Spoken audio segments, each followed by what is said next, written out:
नमस्कार, स्वागत है आपका हमारे चैनल TSW न्यूज के इस खास एपिसोड। भारतीय जनता पार्टी की प्रमुख प्रवक्ता सुधांशु त्रिवेदी ने प्रेस कॉन्फ्रेंस में महागठबंधन की चुनावी तैयारियों और नेतृत्व को लेकर कई अहम सवाल उठाए। उन्होंने विपक्ष की रणनीति और विश्वसनीयता पर गंभीर टिप्पणियां की। मित्रों, बिहार में चुनावी प्रक्रिया गतिमान है और महागठबंधन में आपस में छिड़ा घमासान है, और वो घमासान इस सीमा तक है कि जो लोग मतदाता सूची सही न बना पाने का स्वांग रचकर भ्रम पैदा कर रहे थे, वो न अपने गठबंधन दलों की सूची फाइनल कर पाए हैं और न अपने प्रत्याशियों की सूची फाइनल कर पाए, न साझा घोषणा पत्र बना पाए, न साझा प्रेस कॉन्फ्रेंस कर पाए, न साझा सीएम क्या डिप्टी सीएम का भी निर्धारण नहीं कर पाए हैं। और अब झारखंड मुक्ति मोर्चा के उद्घोषणा के बाद तो महागठबंधन को झारखंड से खंड खंड करने का संदेश बहुत स्पष्ट चला गया है। और इसके बाद अब उन्होंने, कांग्रेस ने अपने विशेषज्ञ महानुभाव और राजस्थान के पूर्व मुख्यमंत्री श्री अशोक गहलोत जी को बुलाया है, ऐसी मीडिया में खबर है। अशोक गहलोत जी की बहुत जबरदस्त एक्सपर्टीज है गठबंधन में, क्योंकि राजस्थान में जब वो सरकार चला रहे थे तो बहुजन समाज पार्टी के 6 विधायकों ने बिना शर्त समर्थन कांग्रेस को दिया था और वो 6 के 6 हाथी निकल गए थे। तो मुझे लगता है महागठबंधन के सहयोगियों को पूरा संकेत है कि आने वाले समय में कांग्रेस की कारगुजारियां क्या हो सकती है। और मुझे लगता है इस समस्याओं से विचलित होकर, विभ्रमित होकर श्री तेजस्वी यादव अब वो सारी बातें करना शुरू कर दिए हैं जो न सिर्फ उनके दावों की विश्वसनीयता पर प्रश्न चिन्ह लगाती है, बल्कि ऐसा लगता है कि चुनावी प्रक्रिया का माखौल उड़ाती है। इससे पहले उन्होंने यह दावा किया था कि हर परिवार के एक व्यक्ति को सरकारी नौकरी देंगे। मुझे लगता है कोई भी गंभीर व्यक्ति समझ सकता है बिहार की आबादी वर्तमान समय के प्रोजेक्शन के अनुसार 13.5 करोड़ है और 4.2 पर्सन पर फैमिली ऑन एन एवरेज होते हैं। अगर आप उससे डिवाइड करें तो 3 करोड़ कुछ लाख के आसपास आता है। 23 लाख लोगों के पास सरकारी नौकरियां, उनको आप हटा दें तो भी 2 करोड़ 90 लाख के आसपास परिवार पड़ते हैं। और हर व्यक्ति को अगर आप सरकारी नौकरी देंगे तो मिनिमम 30-35 हजार तनख्वाह से लेकर 2 लाख तक की तनख्वाह होती है, यानी 70-75 हजार रुपए ऑन एन एवरेज सैलरी पड़ेगी। तो मतलब 10 लाख रुपए साल, और 10 लाख रुपए साल को अगर आप 2 करोड़ 90 से गुणा कर दें तो 29 लाख करोड़ रुपए। बिहार का बजट है 3,17,000 करोड़ रुपए। कहावत होती है उतने पांव पसारिए जितनी चादर होए, पर उतनी बात बोलिए जिसका 1/10 भी बजट न होए।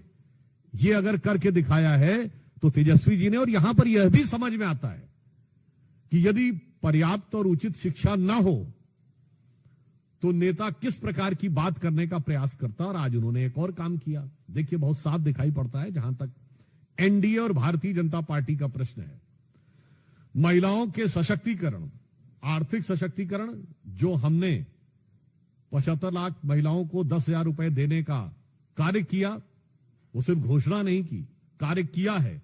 और बिहार में इससे पहले के दौर में भी श्री नीतीश कुमार जी के आने के बाद महिलाओं के और लड़कियों की शिक्षा के विकास से लेकर हमारी जब सरकार आई तब महिलाओं में शिक्षा दर बिहार में 33% थी, अब 74% है। अगर आप देखें तो कॉलेज यूनिवर्सिटी से लेके सरकारी पदों में भी 33% आरक्षण के साथ साथ पंचायतों में आरक्षण सुनिश्चित किया गया। महिला पुलिस बल बना है और सुकन्या योजना बहुत पहले से बिहार में चल रही थी। प्रधानमंत्री श्री नरेंद्र मोदी जी की सरकार आने के बाद अगर आप देखें तो बेटी बचाओ बेटी पढ़ाओ से लेके, चाहे हर घर शौचालय की योजना से लेके, मुद्रा योजना और स्टार्टअप से लेके वर्तमान समय में लखपति दीदी और ड्रोन दीदी तक, ये हमारा 10 साल का एक व्यवस्थित सोच है। और ये कोई चुनावी प्रक्रिया में होने वाला नी जर्क रिएक्शन नहीं है तेजस्वी जी, जो आप खिसियाहट बौखलाहट में, जिसे सामान्य शब्दों में कहते हैं खप्तुल हवास होकर बयान देने का प्रयास कर रहे हैं। और मैं इससे पहले भी याद दिलाना चाहता हूं, जब केंद्र में हमारी सरकार नहीं थी तो हमारी गुजरात की सरकार, मध्य प्रदेश की सरकार और राजस्थान की सरकारों ने, छत्तीसगढ़ की सरकारों ने जो महिलाओं के कल्याण की योजनाएं की, आपको याद हो मध्य प्रदेश में शिवराज सिंह चौहान जी का नाम मामू तभी पड़ा था जब लाडली लक्ष्मी योजना आई थी, तब तो केंद्र में कांग्रेस की सरकार हुआ करती थी। अर्थात महिला उत्थान के लिए एनडीए की सोच प्रधानमंत्री श्री नरेंद्र मोदी जी के नेतृत्व में और बिहार में नीतीश कुमार जी के नेतृत्व में एक व्यवस्थित, व्यवहारिक और निरंतर सोच है। It is a methodical, consistent and pragmatic approach. जबकि उनकी तरफ से मैं सिर्फ यह कहना चाहूंगा, कई बार जो राजद के लोग बोलते हैं उनके मन का मनोभाव समझने का प्रयास करना चाहिए।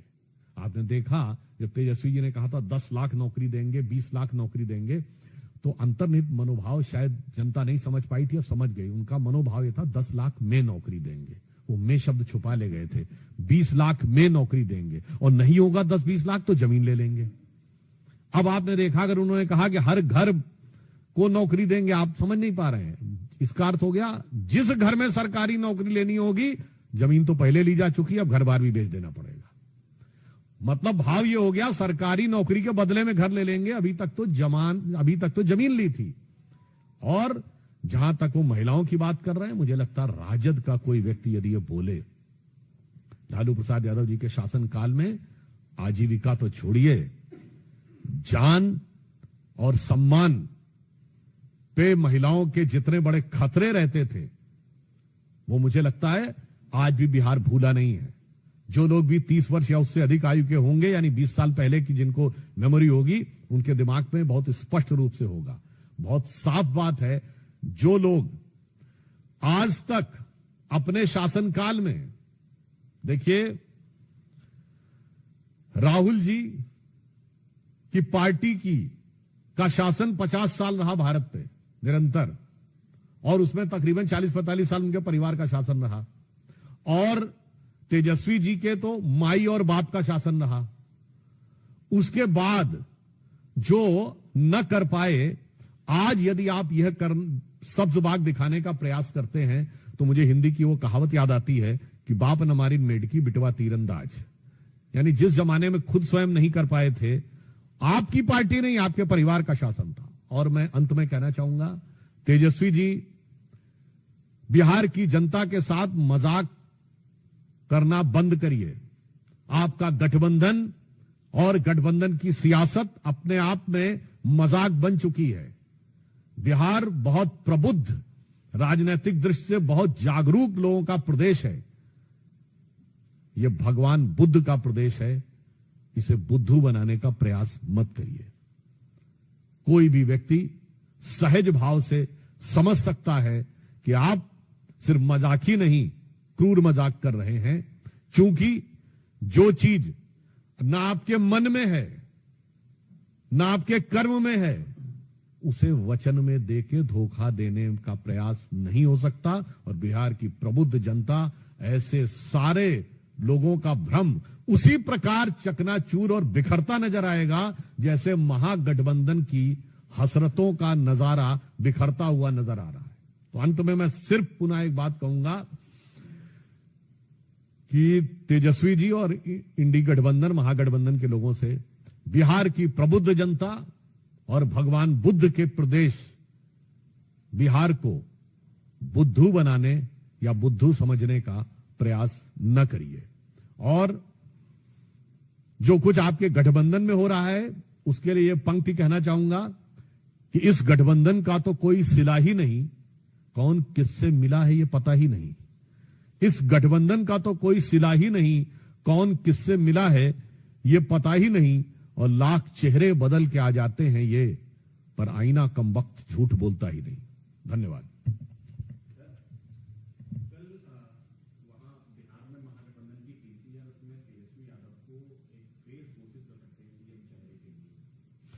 मुझे लगता है अभी तक महागठबंधन का चेहरा जितना बदरंग नजर आ रहा है, अब उसके बाद जब चुनावी प्रक्रिया अपने पहले चरण को पूर्ण कर चुकी है, यानी पहले चरण का तो नामांकन वगैरह सब पूर्ण हो चुका, उसके बाद भी ये कुछ करना चाहें तो मुझे लगता है कि अब बिहार की जनता समझ चुकी है कि ना तो इसमें कोई यथार्थ है ना सामंजस्य है।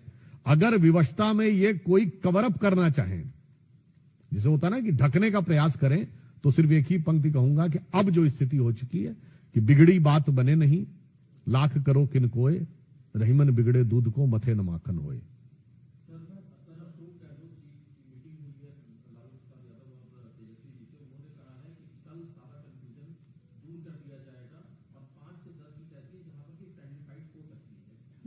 नहीं, वो फाइट में कितना फ्रेंडली है और कितना यू कैन मतलब आप ये कह सकते हैं कितना डेट्रीमेंटली है, ये आने वाले समय में पता लगेगा। और देखिए, अशोक गहलोत जी तो भारत के इतिहास के अद्भुत नेता हैं।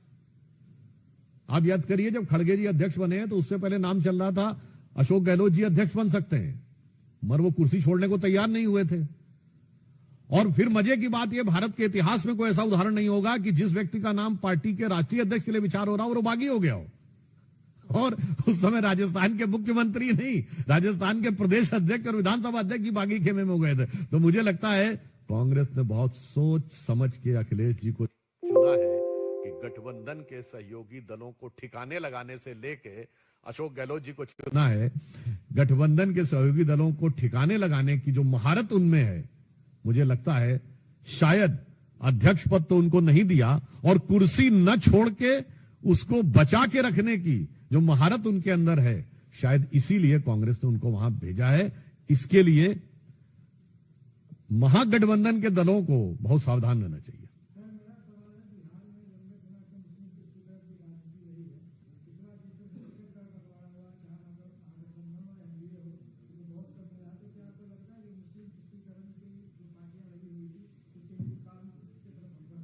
अब देखिए, मैं सिर्फ यह कहना चाहूंगा कि कट्टरपंथी सोच का तुष्टीकरण जो इंडी गठबंधन के दलों ने किया, अब समाज का हर वर्ग उसे समझता जा रहा है। जो लोग हम पे आरोप लगाते थे, मैं विनम्रता से पूछ रहा हूं, आपने कहा कि अभी जो पहले चरण में सीटों में जो जितनी सीटें अनाउंस हुई उसमें नहीं है, मैं याद दिलाना चाहता हूं, पूछिए कि लोकसभा चुनाव हुआ था 2024 का, 542 में जरा 120 उम्मीदवार बता दें 20% के हिसाब से। मैं महागठबंधन की बात कर रहा हूं, इंडी गठबंधन की।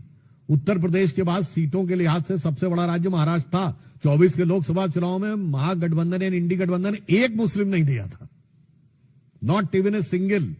इसीलिए कहा गया है कि पर उपदेश कुशल बहु तेरे, जे आचरण से नर न घनेरे।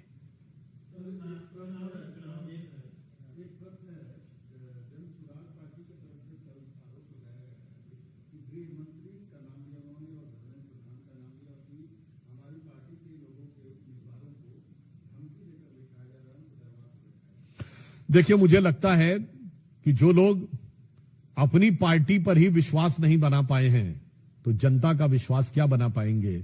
मुझे लगता है यह देश की जनता और प्रदेश की जनता भली बात ही समझ सकती। दूसरी बात, जन स्वराज पार्टी जो नए ख्वाब और ख्याल दिखाने का प्रयास कर रही है, मुझे लगता है दिल्ली की जनता ने उसको भुगत कर यह संकेत दिया है कि आज के समय में प्रयोग धर्मी राजनीति के लिए भारत की इस उभरती हुई परिस्थितियों में और जटिल परिस्थितियों में कोई गुंजाइश नहीं है। Any new experimental politics can be detrimental, यह साबित हो चुका है। तो मुझे लगता है, और वैसे मैं एक और बात लोगों को याद दिला दूं, ये जो नए प्रयोग और आंदोलन के नाम पर जो सरकारें आने का प्रयास करती हैं, अक्सर उनके परिणाम बहुत प्रतिकूल होते हैं। श्री लालू प्रसाद यादव जी भी जब आए थे तो विश्वनाथ प्रताप सिंह जी के नेतृत्व में भ्रष्टाचार के विरुद्ध हुए, बोफोर्स के घोटाले के विरुद्ध आंदोलन करके आए थे, और भ्रष्टाचार के वो कीर्तिमान स्थापित किए हैं कि आज उसी के आरोप में चुनाव लड़ने में अयोग्य है। तो यह सब प्रमाण साबित है कि इस प्रकार, और अभी आपने देखा अन्ना आंदोलन से निकली हुई पार्टी ने क्या क्या कमाल किया है, शीश महल से लेके और एक एक पौवे के बदले दूसरा पौवा देने में। तो बिहार की जनता को बहुत समझदारी के साथ समझना चाहिए कि इस समय किसी नए प्रयोग की गुंजाइश या उसको थोड़े से भी विचार करने की गुंजाइश नहीं है। और जांचे परखे खरे, तपे तपाए आजमाए मोदी जी और नीतीश कुमार जी के नेतृत्व में ही विश्वास व्यक्त करेगी, ऐसा हमारा विश्वास है।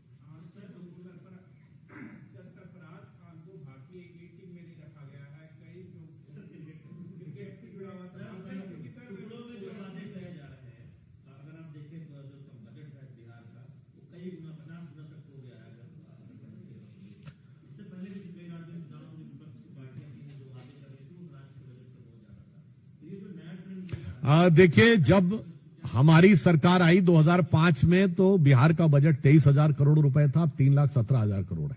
हम जो करते हैं वो व्यवहारिक दृष्टि से विचार करके करते हैं, और इसीलिए आज तक भाजपा की सरकारों ने जो जो कहा वो करके दिया है। और ये भी बात समझ लीजिए, जिनको पता है कि हमें आना ही नहीं है तो कुछ भी बोल दो। गुजरात में भी एक आम आदमी पार्टी ने जाके उनके वायदों को देखिए, शायद गुजरात के बजट से 2 गुना से अधिक से कर दिया था। तो देखिए, महागठबंधन को और तेजस्वी यादव जी को, राहुल जी को पता है कि बिहार का निष्कर्ष क्या होना है। न नौमन तेल होगा, न राधा नाचेंगी, तो बोलते रहो। और ढपोर शंख की कहानी हम सबने सुनी होगी, जिसका कार्य है बोल देना, होगा नहीं होगा उससे कोई मतलब ही नहीं। अरे बिहार की बात करें ना जी, इस विषय के संदर्भ में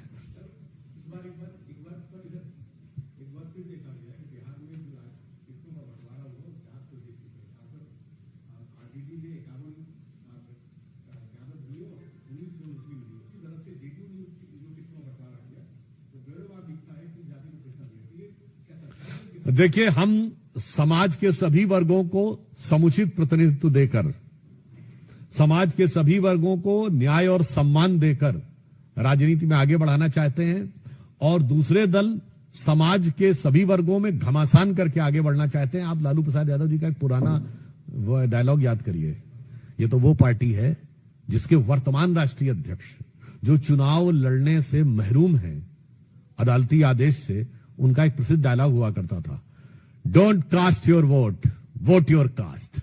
अरे भाई, जिस पार्टी का आदर्श वाक्य ये रहा हो, don't cast your vote, vote your caste, उन्होंने इसके दलदल में पहुंचाया है। और इसीलिए, और उसमें भी कोई जातवाद से उनका मतलब नहीं है। आज बताइए, राजद के राष्ट्रीय अध्यक्ष लालू प्रसाद यादव जी, नेता प्रतिपक्ष विधानसभा तेजस्वी यादव जी, नेता प्रतिपक्ष विधान परिषद राबड़ी जी, इसमें जाति कहां है? सिर्फ परिवार है। परिवार की गणना होती रहे पूरी, और फिर कहो जात की गणना है बहुत जरूरी। परिवार की हाथ में सत्ता संपूर्णन, और जनता को जातिवाद का चूरन। बिहार की राजनीति में बयानबाजी का दौर तेज है, लेकिन असली परीक्षा जनता के विश्वास की होगी। आने वाले चुनाव तय करेंगे कि कौन सा नेतृत्व राज्य की स्थिरता और विकास की दिशा में आगे ले जा सकता है। अगर आपको ये जानकारी पसंद आई हो तो वीडियो को लाइक करें, शेयर करें और TSW न्यूज को सब्सक्राइब करना न भूलें। मिलते हैं अगले वीडियो में। आपको ये वीडियो कैसा लगा कमेंट्स में बताएं। तब तक के लिए धन्यवाद। ऐसे ही तमाम बड़ी खबरों से जुड़े रहने के लिए हमारे YouTube channel TSW news Hindi को सब्सक्राइब करें। वीडियो को लाइक, कमेंट, शेयर करना बिल्कुल ना भूलें।